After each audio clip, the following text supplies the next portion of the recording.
주말과 휴일 줄어든 검사 건수에 비해서 확진자 수는 감소하지 않고 700명대를 유지하고 있습니다. 4차 유행에 대한 우려가 커지는 가운데 델타 변이 환자가 확인된 수도권 원어민 강사발 집단 감염은 누적 확진이 300명을 넘었고 부산으로까지 확산됐습니다.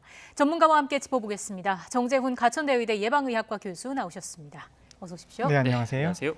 교수님, 일요일 하루 집계 기준으로는 지금 지난 1월 3차 유행 때와 비교했을 때 거의 한 반년 만에 최다를 기록했더라고요. 현재 상황 어떻게 보십니까? 네, 지금 일주일째 확진자 숫자가 지속적으로 늘어나고 있는데요. 전 지금 상황이 4차 유행이나 5차 유행이라고 말하기는 어렵지만 5번째 위기가 왔다고 생각을 합니다.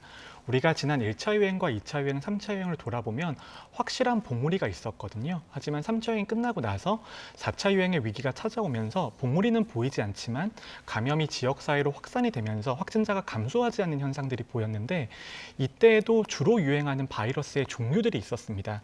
우리가 알파나 베타나 감마, 델타 같은 변이 바이러스의 명칭을 붙이기 전에도 바이러스의 형들이 철저하게 구별이 되었었는데요. 우리가 1차 유행, 2차 유행, 3차 유행도 형들이 다 달랐었고 그리고 올해 초, 그다음에 지금도 바이러스의 종류가 바뀌어 있는 상태입니다. 그렇기 때문에 지금은 어떻게 보면 5번째 위기라고 볼 수 있는 상황이죠. 각종 그 주간 방역 상황도 좋지 않아 보이는데 5번째 위기에서 가장 우려스러운 수치는 어떤 걸까요? 네, 국민들께서 가장 신경 쓰시는 수치가 아무래도 확진자 숫자일 겁니다. 확진자 숫자가 우리의 방역 상황들을 직접적으로 보여주는 숫자이기 때문에 확진자 숫자가 늘어났다는 점은 굉장히 우려스러운 점이고요. 그럼에도 불구하고 우리가 희망을 가져볼 수 있는 지점이 있는데 아직까지 확진자 숫자가 큰 폭으로 늘어났지만 사망자와 중환자의 숫자는 늘어나지 않고 있습니다. 이런 것들은 백신 접종의 효과라고 볼 수 있겠죠. 네. 특히 최근 발생 양상을 보면 수도권 지역이 80%가량을 좀 차지하고 있지 않습니까? 이것도 좀 우려스러운 부분이라고 볼 수 있겠습니까? 네, 특정 지역과 연령층의 확진자가 몰리고 있는 현상들이 있는데요. 이것도 어떻게 보면 백신 접종의 효과로 해석할 수가 있습니다. 우리가 백신 접종 같은 경우에는 고연령층, 고위험층부터 접종이 이루어져 있고요. 지금 확진자의 대부분은 20대, 30대, 즉 백신 접종을 하지 않은 분들에서의 발생률이 높아지고 있습니다. 같은 800명대라고 하더라도 고연령층이 포함된 800명과 고연령층이 포함되지 않은 800명은 중환자와 사망자 측면에서 큰 폭으로 다르다고 볼 수 있거든요. 그런 의미에서 지금의 유행 상황은 장점과 단점, 우리가 좋은 점과 명암이 극명하게 갈리는 상황이다. 이렇게 볼 수 있습니다. 네. 백신 접종의 효과라고 말씀을 해주셨는데 연령대별로 봤을 때는 뭐 물론 연령별로 백신 접종 시기가 다르기 때문에 그게 설명이 되는 것 같은데 지역별로 수도권이 이렇게 집중적으로 발생하는 거는 어떤 이유가 있을까요? 네, 아무래도 수도권의 밀집도가 높고 접촉 강도가 크다 보니까 수도권 위주로 유행을 하고 있는 것으로 보이고요. 그리고 수도권이 아닌 경우에는 아무래도 사회적인 밀집도가 좀 낮고 사회활동의 패턴이 다르다 보니까 지역에선 유행이 심하지 않은 것으로 보입니다. 네. 일단 과거의 대규모로 확진자가 많이 나왔을 때와 비교를 해보면 그때는 어떤 특정 집단을 중심으로 발생을 했다면 지금은 좀 곳곳에 이렇게 퍼져 있다 이런 차이가 있다고 볼 수 있을까요? 네, 확진자의 숫자가 우리가 기저율이라고 하는 평상시에 어느 정도 생기는지가 지역사회 저변이 얼마나 큰지를 보여주는 수치입니다. 우리가 1차 유행과 2차 유행과 3차 유행 끝났을 때에는 각각 10명, 100명, 500명 정도의 그 평상시 발생하는 수준이 생겼거든요. 근데 그런 것들을 보면 감염이 그만큼 폭넓게 지역사회로 퍼져 있다라고 볼 수 있고요. 거기에 더해서 지금의 위기가 더 이제 위험한 것은 이런 지역사회 감염에 더해서 해외에서 유입된 것으로 보이는 델타 변이의 클러스터들이 생기고 있다. 그리고 그 클러스터들이 점점 더 커지고 있다는 면에서 지금의 위기가 조금 더 어려울 수도 있습니다. 네. 교수님께서 감염 재생산 지수를 근거로 해서 예측 모델을 좀 만드신 게 있는 것 같더라고요. 관련된 그래픽을 좀 띄워주시겠습니까?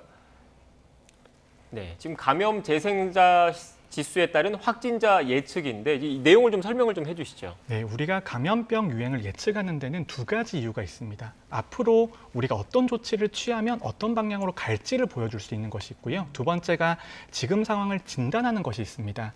하지만 예측 모형은 맞기보다는 틀리기가 쉬운데요. 이렇게 어떤 상황이 있으면 더 유행이 심해질 수 있다는 것을 보여드림으로써 역설적으로 오히려 유행을 우리가 감소시킬 수 있는 그런 감시자로서의 기능을 할 수도 있는 겁니다. 겁니다. 지금 보여드리는 그래프 같은 경우에는 1.3의 감염 재생산 지수를 가지고 있다는 것은 우리가 유행이 가장 심각했던 시대에 확산되는 정도를 보여주는 것이고요. 0.8 정도의 감염 재생산 지수는 우리가 가장 강도 높은 조치를 취했을 때 어느 정도까지 줄어들 수 있는지를 보여주는 겁니다. 예. 하지만 지금 수도권에서의 감염 재생산 지수가 1.2에서 1.3 사이 정도로 지금 측정이 되고 있습니다. 네, 알겠습니다. 조금 전 중앙방역대책본부 브리핑이 시작된 것 같은데 먼저 현장 브리핑을 듣고 전문가 대담 이어가겠습니다. 70%로 가장 높고 80대가 79.2%가 1차 접종을 받으셨습니다. 코로나19로 인한 중증과 사망 위험을 감소하기 위해 고령층에 대한 예방접종은 지속적으로 실시하도록 하겠습니다. 예방접종에 동의는 하셨지만 아직까지 접종 일정을 잡지 않으신 75세 이상 어르신들은 내일까지는 지자체에서 예약을 하시고 접종을 받으실 수 있고 7월 8일부터는 개별적으로 예방접종 센터에 예약을 하셔서 화이자 백신을 접종받으실 수 있습니다. 아직까지 접종을 받지 않으신 75세 이상 어르신들께서는 신속하게 예방접종을 받아주시기를 요청을 드립니다. 60에서 74세 연령층 사전 예약자 중에서 예약하신 후에 건강상의 이유 또는 예약의 변경이나 연기하는 방법을 잘 모르셔서 예약이 취소 처리된 미접종자에 대해서도 7월 12일부터 사전 예약을 받고 7월 26일부터 모더나 백신으로 위탁 의료기관에서 접종을 받으실 수 있도록 하겠습니다. 오늘부터는 아스트라제네카 초과 예약자 15만 8천 명 그리고 2분기에 30세 미만 접종 대상자 중 미예약자 중에서 약 8만 2천 명이 사전 예약을 마치고 오늘부터 17일까지 280여 개의 예방접종 센터에서 접종을 실시합니다. 다음은 아스트라제네카 백신 접종자의 2차 접종에 대해서 안내를 드리겠습니다. 오늘부터 지난 4월에서 5월 사이에 조기 접종 위탁 의료 기관에서 아스트라제네카 백신 1차 접종을 받은 대상자와 50세 미만 대상자에 대해서는 화이자 백신으로 2차 접종을 실시합니다. 화이자 백신 2차 접종 예정자는 1차 접종 후에 자동 예약된 의료기관 또는 지난 예약 변경 기간에 변경하신 의료기관에서 예약한 접종 일정에 따라 접종을 받아주시기를 바랍니다. 아스트라제네카 백신으로 2차 접종을 받으시도록 희망하시는 접종자에 대해서는 수요조사에 회신하신 50세 이상 희망자에 대해 아스트라제네카 백신으로 2차 접종을 받으실 수 있습니다. 다만 50세 미만자는 예방접종 전문위원회의 권고에 따라 기예약된 일정에 따라 화이자 백신으로 2차 접종을 받아주시기를 바랍니다. 필요한 경우 접종 일정에 대한 변경은 콜센터 또는 의료기관을 통해서 가능하십니다. 오늘부터 예방접종센터 11개소가 추가 설치가 됩니다. 또한 향후에 4개소를 추가 설치해서 282개소의 예방접종센터를 운영하여 예방접종을 시행하도록 하겠습니다. 다음은 이상반응 피해조사에 대한 주간 보고 결과를 말씀드리겠습니다. 현재까지 이상반응의 신고율은 총 0.49%입니다. 신고 사례의 95%는 근육통, 두통 등 일반적인 이상반응 사례였고 나머지 5%는 사망 또는 아나필락시스 의심 등 중대한 이상반응 신고 사례였습니다. 신고율은 여성이 남성보다 높았고 연령대로는 30대가 가장 높았으며 80세 이상은 0.24%로 가장 낮았습니다. 백신 종류별로는 아스트라제네카 백신이 0.63%, 화이자 백신이 0.24%, 얀센이 0.6%, 그리고 새롭게 접종을 시작한 모더나는 0.46%였습니다. 3분기에는 화이자, 모더나 등 mRNA 백신이 주로 접종될 계획입니다.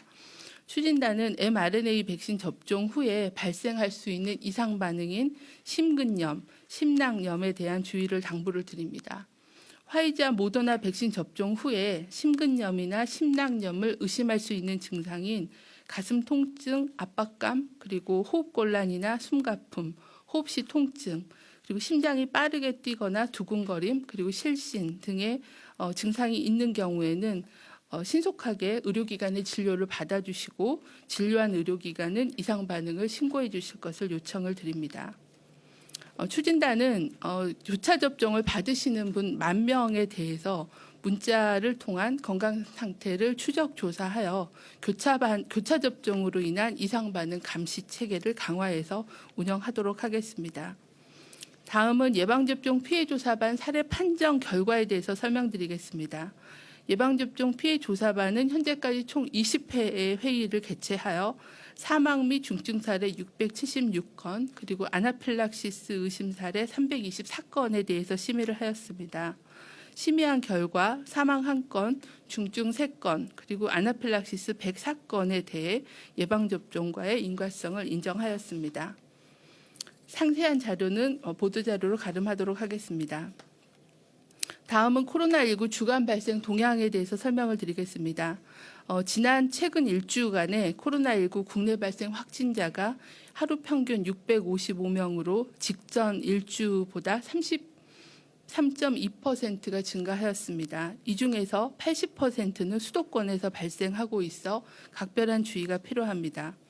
특히 수도권의 경우에는 하루 평균 일주간 531.3명으로 증가하였고, 주로 주점, 음식점, 노래방, 체육시설 등 다중이용시설을 중심으로 20, 30대의 집단 감염이 많이 발생하였습니다.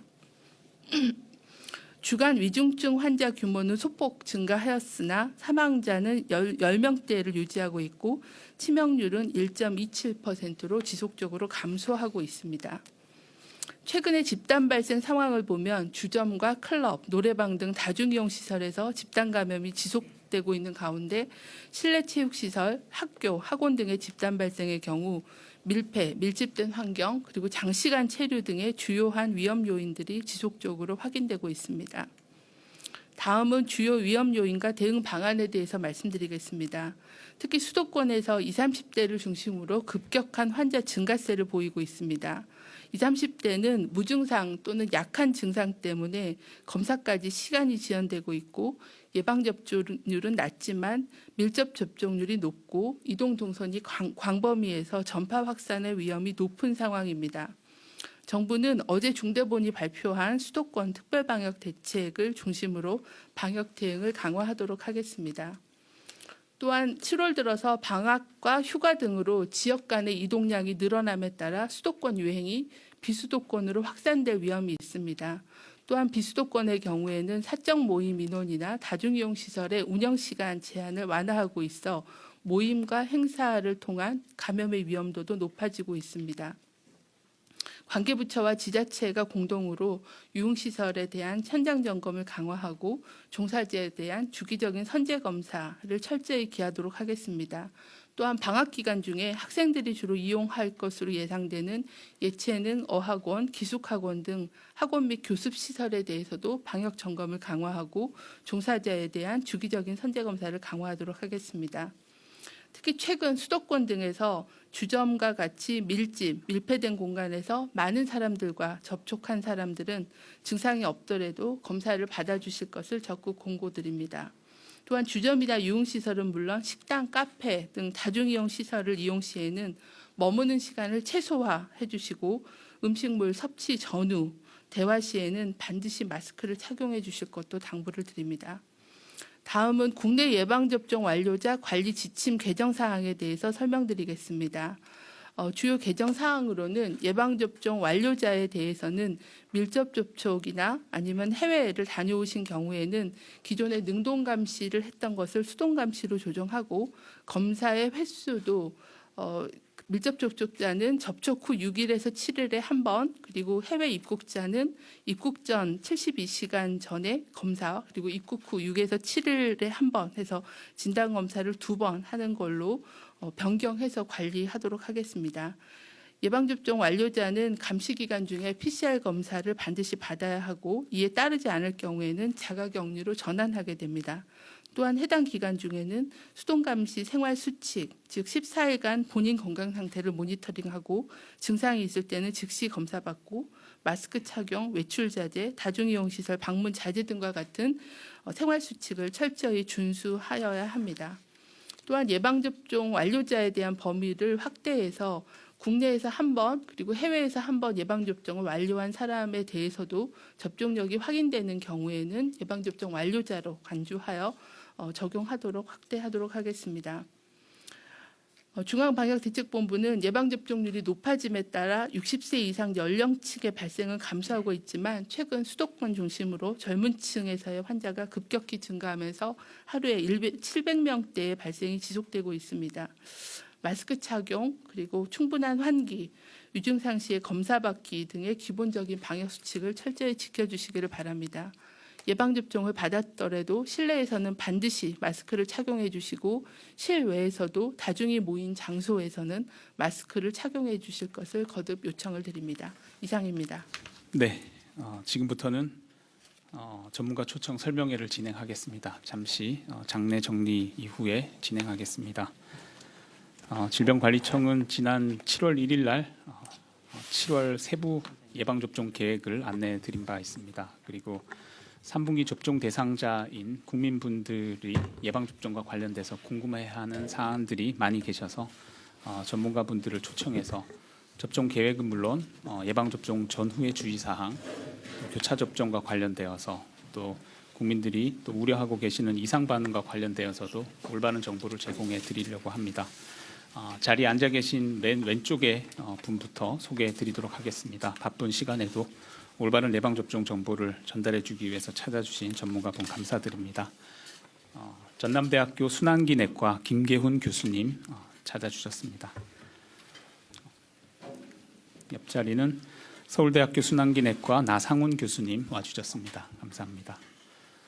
그리고 고려대학교 안산병원 감염내과 최원석 교수님 감사합니다. 그러면 오늘 전문가 초청 설명회는 저희가 질병관리청에서 운영하고 또 함께하고 있는 국민소통단 분들이 계십니다. 네, 지금까지 중앙방역대책본부 브리핑 들었습니다. 보다 자세한 내용은 전문가와 함께 바로 짚어보겠습니다. 교수님, 앞서 그 방대본 브리핑 듣기 전에 감염 재생산 지수에 따른 예측 모델 설명을 해주셨는데 앞선 그래픽을 다시 한번 좀 띄워주시겠습니까? 지금 이 예측 모델을 보면 현재 특히 수도권을 중심으로 감염 재생산 지수가 1.2를 넘어선 상황이거든요. 확진자 규모가 지금보다 훨씬 더 많아질 수도 있다. 이런 우려를 배제할 수 없는 거죠. 네, 현재 확산 추세를 그대로 따라간다면 곧 확진자 숫자가 1,000명에 도달할 것으로 보이고요. 네, 그럼에도 불구하고 저는 1,000명이라는 숫자에 굳이 집착할 필요는 없다고 생각을 합니다. 우리가 현재 확진자 숫자에 따라서 방역 단계들을 많이 조정을 하고 있는데요.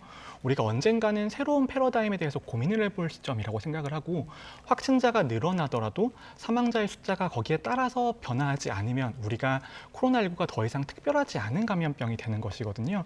지금의 위기라는 것이 새로운 미래를 준비하는 시간이 되기도 해야 됩니다.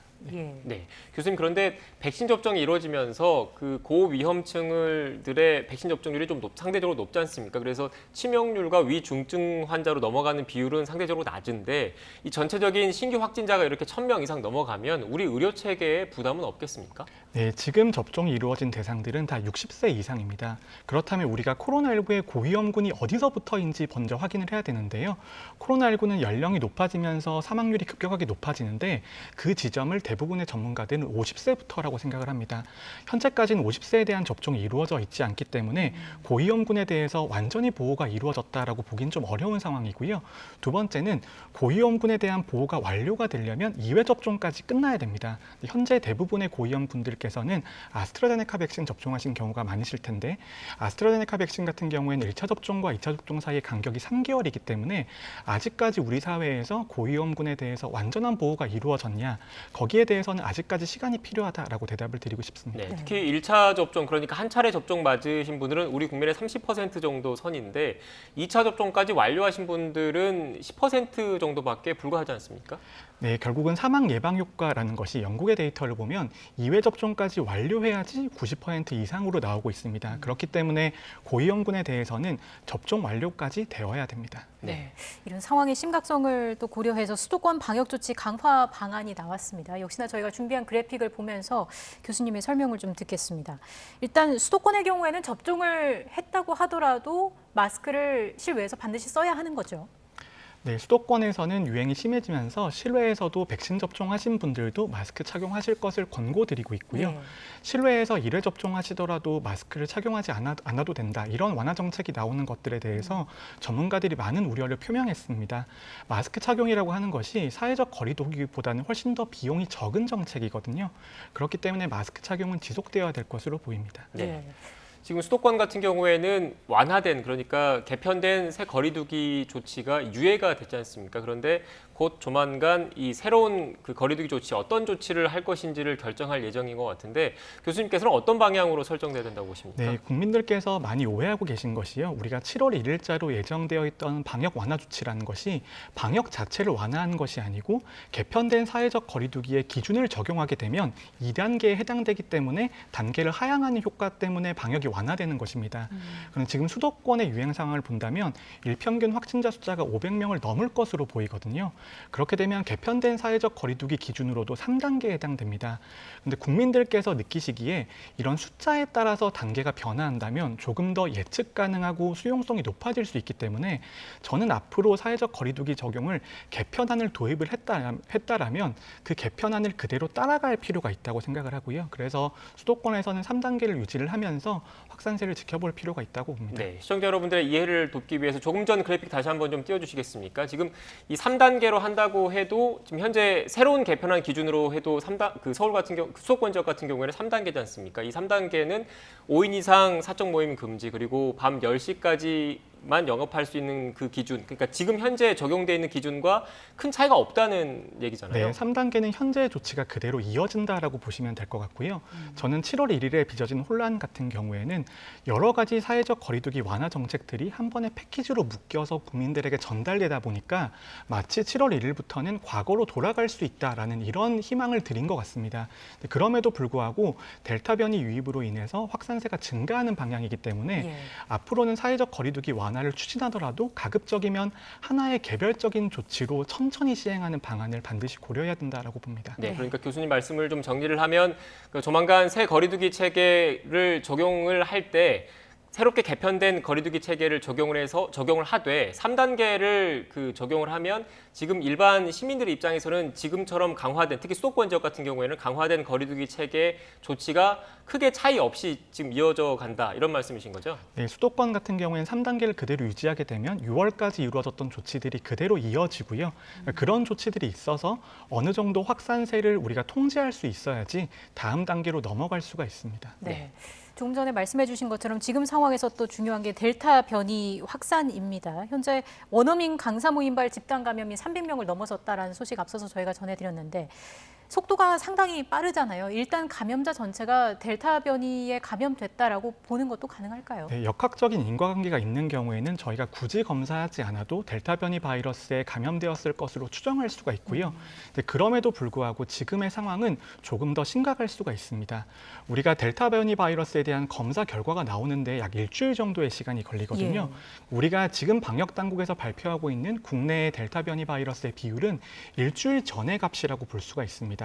하지만 외국 데이터를 보게 되면 델타 변이 바이러스가 유입돼서 확산될 경우에는 일주일에 차지하는 비율이 거의 2배씩 증가하는 경향들을 보이고 있거든요. 그런 것들을 보면 지금 이 순간에 이루어지고 있는 확산세 같은 경우에 델타 변이의 비율이 훨씬 더 클 수 있다, 이렇게 보고 있습니다. 델타 변이를 파악하는데 일주일가량 걸린다고 말씀하셔서 추가로 좀 질문을 드리면 이렇게 분석 기간이 긴 이유가 있습니까?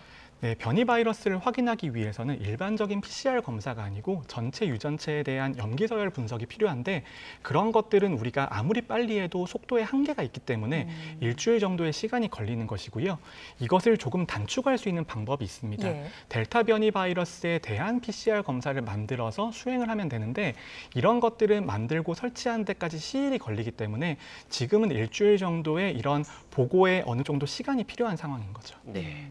지금 현재 그런 델타 변이를 조금 더 빨리 파악할 수 있도록 그런 방법들은 방역 당국 차원에서 논의는 되고 있는 거죠? 네, 방역 당국에서 조금 더 속도를 높이기 위한 방안들이 논의는 되고 있습니다만 이게 과학적인 기술의 한계이기 때문에 어느 시점 아래로 당기기는 너무나 어려운 상황입니다. 네. 일단 앞서서 우리가 예상하는 것보다 좀 더 많이 퍼져 있을 수 있다라는 취지의 말씀을 해주셨는데 이제 날이 더워지면서 냉방기 사용을 많이 하지 않습니까? 이런 부분은 좀 우려를 더하는 부분이겠죠. 네, 먼저 계절에 따라서 확산이 변화한다라는 것은 현재까지는 틀린 것으로 나오고 있습니다. 만약에 계절에 따라서 코로나 바이러스 유행이 변화한다면 남반구의 유행 상황은 북반구와 달라야 되거든요. 하지만 이때까지의 결과를 보면 남반구도 북반구와 동일한 유행 패턴을 보였습니다. 그렇기 때문에 기후 자체가 코로나19에 영향을 주진 않을 거고요. 하지만 실내에서 밀폐된 환경에서 냉방기를 사용하는 경우에는 전파 능력이 더 높아질 수 있다는 국내 연구 결과가 있습니다. 네. 그렇기 때문에 반드시 환기를 하셔야 됩니다. 네, 특히 또 7월이 접어들었고 곧 그 휴가철, 본격적인 휴가철이 다가오는데 휴가철에 그 주의해야 될 사항들은 없겠습니까? 네, 휴가철에는 기초 방역 수칙을 그래도 잘 준수하시는 게 무엇보다 중요하고요. 밀집된 시설에 가지 않는 것도 중요하지만 언제나 마스크를 쓰고 계시는 것, 그다음에 개인 위생 수칙과 방역 수칙을 철저히 준수해 주시는 기본에 충실한 게 가장 중요한 것이고요.